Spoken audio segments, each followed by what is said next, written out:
I don't know if the news will impress you or fill you with dismay, but we worked on Where the Wild Things Are on and off and in and out of 5 years before I could see it approved for release. Adapting Wild Things into a movie was probably my most hazardous undertaking for Weston Woods, the Mount Everest of children's books. We had to do it because it was there. And once started, there was no hedging. I had to find my own way to Where the Wild Things Are. An animated motion picture of this book faced enormous difficulties, technical as well as philosophical.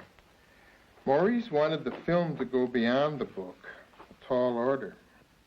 But he knew there was no point in doing it at all unless we could illuminate some of the implied dimensions of the book and try to extend them.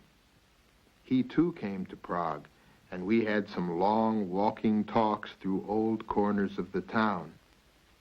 We both wanted a magical film, and he did give me some fascinating hints. In this story, he said, everything is Max. As for the music, he later wrote, think of Deep Purple. The old song Deep Purple stirred memories for me, too. As Maurice, I'm also a child of the 30s.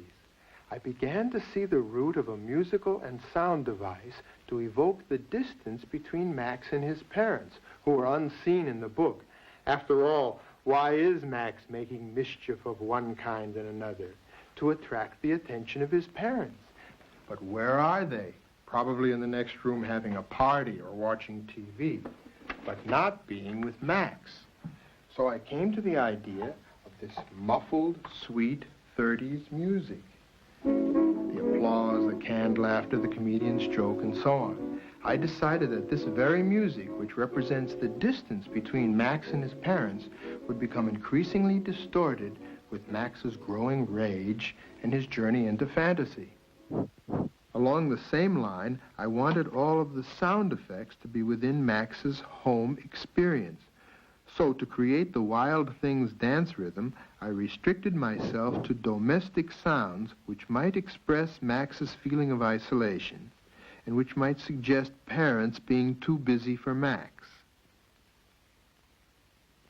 A gas oven lighting, a door slam, a car starting, a baby crying. All of these sounds, repeated over and over, were used to heat up the music.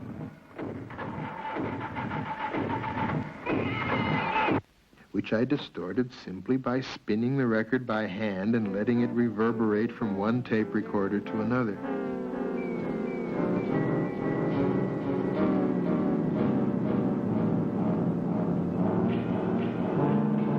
It took weeks to get all of these elements positioned just right onto the 4 tracks of my quadro recorder. Then it was a matter of mixing them all together for the balance and atmosphere I wanted. So he was sent to bed without eating anything.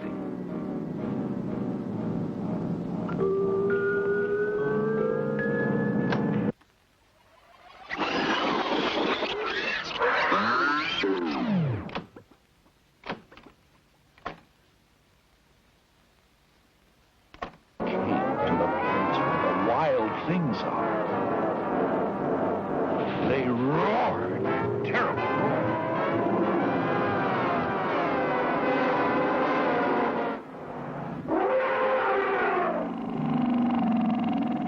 But then, how to animate these complex drawings?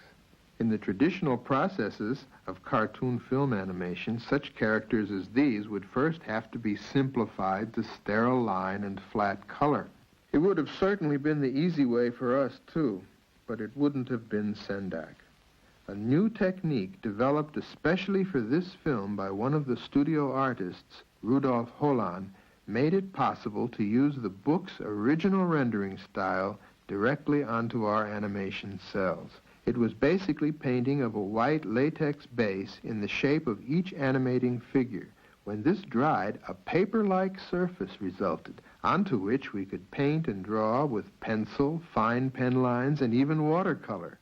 It took 1.5 years just to render the hundreds of moving character drawings and backgrounds for this film. But such extraordinary drawings could not move in an ordinary way. As the wild things are presumed to be a product of Max's mind, I devised a special way of photographing these drawings in series of overlapping multiple dissolves to give them the sluggish, dreamlike quality Maurice envisioned. All of this required much doing and redoing. We gave up and restarted several times.